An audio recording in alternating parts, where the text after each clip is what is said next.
کریں، پوری دنیا سانس روک کے اس انتظار میں بیٹھی تھی کہ امریکہ اور ایران کے درمیان کسی بھی وقت ایک خوفناک تصادم ہو سکتا ہے۔ لیکن پھر اچانک کیا ہوتا ہے؟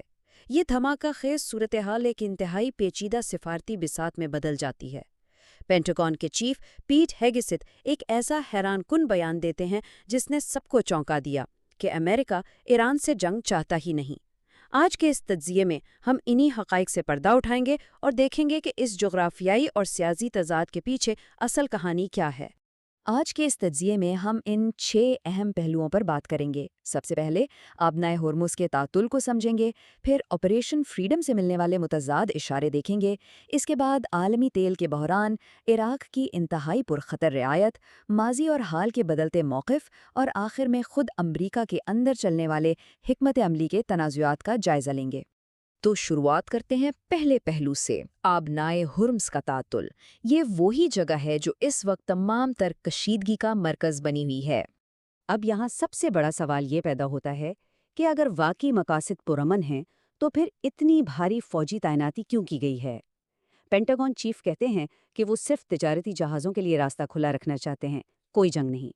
لیکن ایک طرف امن کی باتیں اور دوسری طرف جنگی بیڑے، یہ ایک ایسا کھلا تضاد ہے جس نے پوری دنیا کو سوچنے پر مجبور کر دیا ہے۔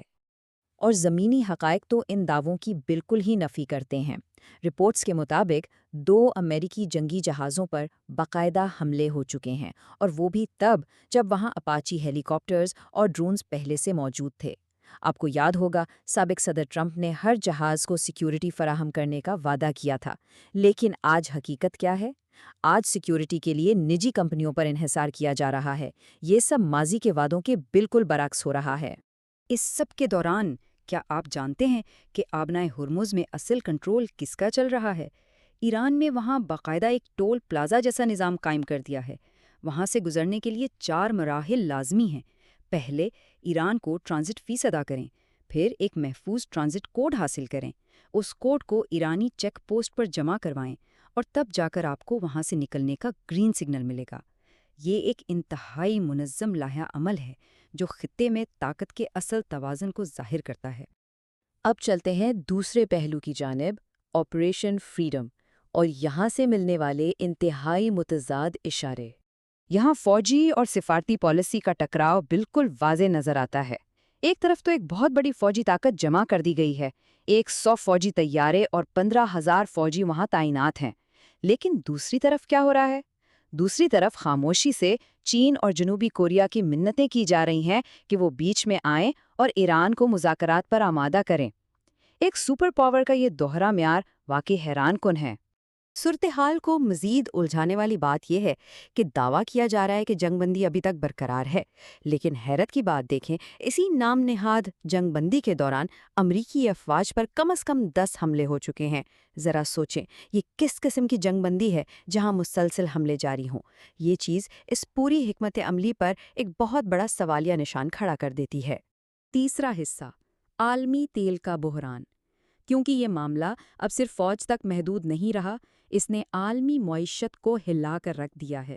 ذرا اس انتہا پر غور کریں، $126۔ جیسے ہی یہ ساری کشیدگی شروع ہوئی، عالمی منڈیوں میں ایک دم ایسا خوف پھیلا کہ تیل کی قیمتیں سیدھا $126 فی بیرل تک جا پہنچیں۔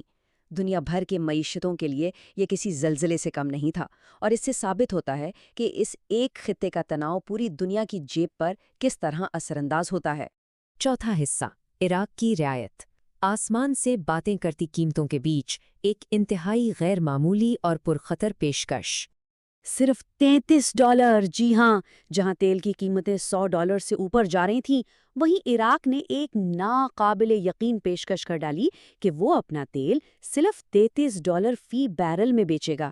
بظاہر یہ ایک زبردست ڈسکاؤنٹ لگتا ہے نا، لیکن اصل میں اس کے پیچھے ایک بہت بڑی قیمت چھپی ہوئی تھی، اور وہ قیمت ان کڑی شرائط کی صورت میں تھی۔